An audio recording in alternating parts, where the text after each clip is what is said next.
영하 30도입니다. 이 온도에서는 사람의 숨결이 공중에서 바로 얼음 결정으로 변해 바닥에 떨어집니다. 밖에서 단 10분만 서 있어도 손가락과 발가락의 감각이 사라지고 살점이 검게 죽어가는 그런 추위입니다. 그런데 1959년의 어느 겨울밤, 소련의 베테랑 등산가 9명은 이 지옥 같은 추위 속으로 신발도 신지 않은 채 뛰어나갔습니다. 텐트를 안에서 밖으로 칼로 급하게 찢고 말이죠. 도대체 무엇이 그들을 그토록 겁에 질리게 했을까요? 야생동물이었을까요?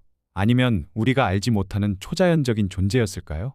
오늘 들려드릴 이야기는 인류 역사상 가장 기이한 조난사고로 기록된 디아틀로프 고개 사건의 전말입니다.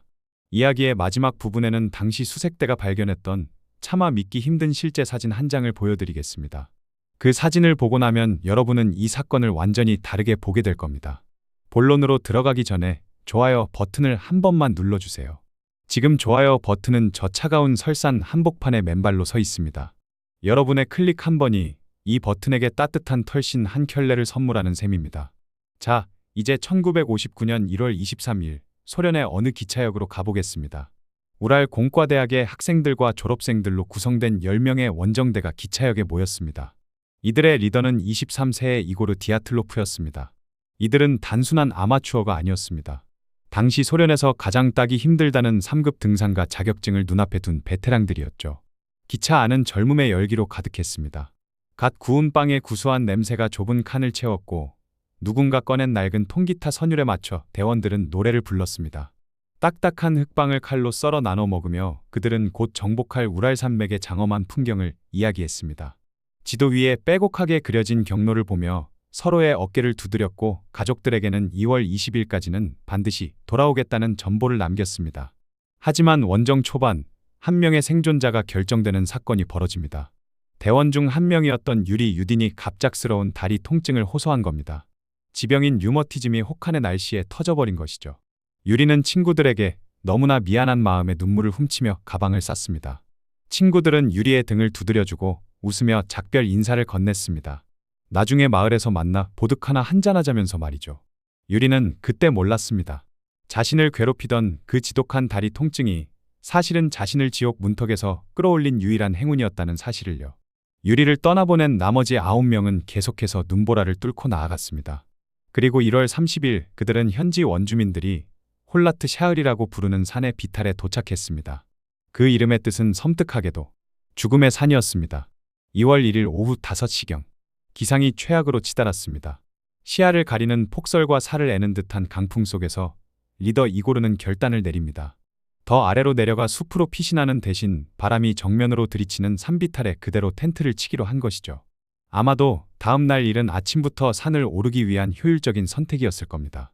그날 밤 그들은 좁은 텐트 안에 옹기종기 모여 앉아 저녁을 먹고 일기를 썼습니다. 이고르의 마지막 기록에는 우리는 지쳤다. 하지만 텐트 안은 따뜻하다. 라는 문구가 남겨져 있었습니다. 이것이 이 세상에 남긴 그들의 마지막 목소리였습니다. 이 기록을 끝으로 9명의 시계는 영원히 멈춰버렸습니다. 약속했던 날짜가 지나도 소식이 없자 결국 군용 헬기와 자원봉사자들로 구성된 대규모 수색대가 파견되었습니다. 그리고 2월 26일 수색대는 산비턱 중턱에서 눈에 반쯤 파묻힌 그들의 텐트를 발견했습니다. 하지만 그들이 목격한 광경은 상식과는 거리가 멀었습니다. 텐트는 안에서 밖으로 찢겨 있었습니다. 날카로운 칼로 다급하게 벽면을 그어댄 흔적이 역력했죠. 입구로 나갈 시간조차 없이 무엇인가로부터 필사적으로 도망치려 했던 겁니다. 더 기괴한 것은 텐트 안의 상태였습니다. 모든 방안 외투와 신발, 심지어 식량까지 그대로 놓여 있었습니다. 여러분, 영하 30도의 밤입니다. 텐트 밖은 1분만 서 있어도 살점이 얼어붙는 지옥입니다. 그런데 전문가라는 사람들이 신발도 신지 않고 맨발로 밖으로 뛰쳐나간 겁니다. 눈 위에는 양말만 신거나 맨발인 발자국들이 줄을 지어 약 1.5km 떨어진 숲 쪽으로 이어져 있었습니다. 그들은 허둥지둥 도망친 것이 아니라 마치 무엇에 홀린 듯 나란히 줄을 지어 걸어 내려갔습니다. 수색대는 그 기이한 발자국을 따라갔습니다. 그리고 숲 가장자리 거대한 삼나무 아래에서 첫 번째 시신 2구를 발견했습니다. 그들은 속옷 차림에 가까운 얇은 옷만 걸치고 있었고 옆에는 작은 모닥불을 피우려 했던 흔적이 있었습니다. 시신의 손은 불에 심하게 타 있었습니다. 추위를 이기지 못해 감각이 없는 손을 불 속에 집어넣었던 겁니다. 살점이 타들어가는 고통조차 느끼지 못할 만큼 그들은 이미 한계에 다다라 있었습니다. 기이한 점은 또 있었습니다. 시신이 발견된 삼나무의 5m 높이 가지들이 모두 부러져 있었고 시신에서도 나무를 기어오르다 생긴 찰과상이 발견되었습니다. 그들은 죽기 직전까지 피투성이가 된 손으로 나무 위로 올라가 텐트 쪽을 아니면 그들을 쫓아온 무언가를 필사적으로 확인하려 했던 걸까요? 그 사이 텐트와 삼나무 사이에서는 리더 이고르를 포함한 세 구의 시신이 추가로 발견되었습니다. 그들의 머리는 모두 텐트 쪽을 향하고 있었습니다. 어떻게든 다시 텐트로 돌아가려 눈밭 위를 필사적으로 기어가다 결국 저체온증으로 쓰러진 것이었습니다. 하지만 진짜 공포는 2달 뒤 눈이 녹기 시작하면서 드러난 협곡의 시신들이었습니다.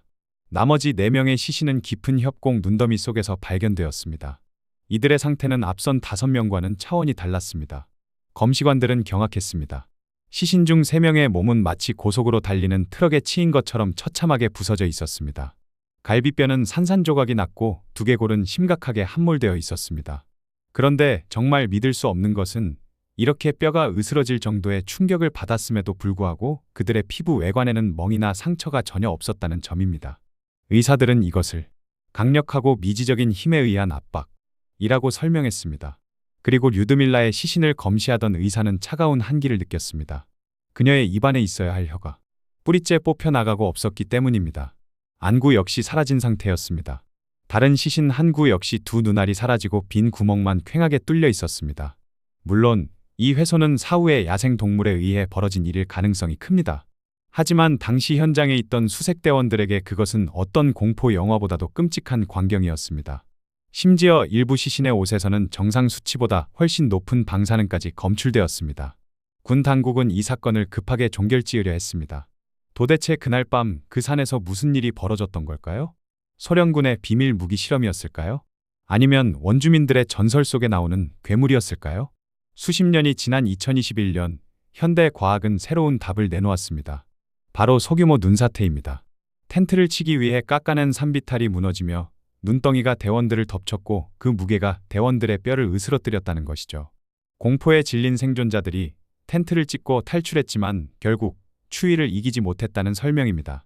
하지만 이 과학적인 설명조차 모든 것을 해결해 주지는 못합니다.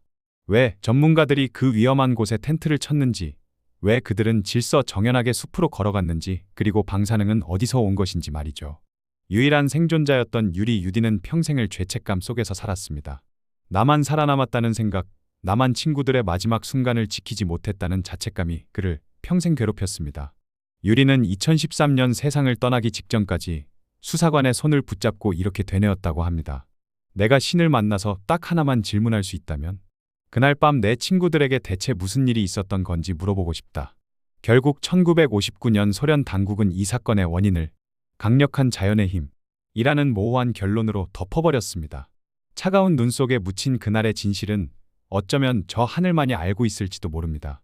자, 이제 약속드렸던 사진입니다. 당시 대원이 남긴 카메라의 마지막 컷.